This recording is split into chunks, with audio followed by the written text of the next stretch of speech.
নবীজি গোশ খাইতেন তাই গোশ খাচ্ছি। নবী করিম সাল্লাল্লাহু আলাইহি ওয়াসাল্লাম গোশকে খুব পছন্দ করতেন, কারণ গোশ থাকলে নবীজি অন্য কোনো খাবার খাইতেন না।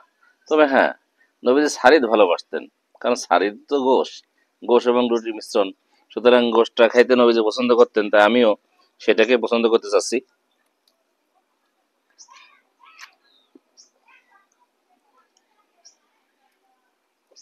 কারণ গোশটা আজকে খুব সুন্দর হয়েছে, আবার রান্নাটা খুব সুন্দর। ছুটির টাইম তো আসলে এই রান্নাটা দারুণ মজাদার হয়েছে।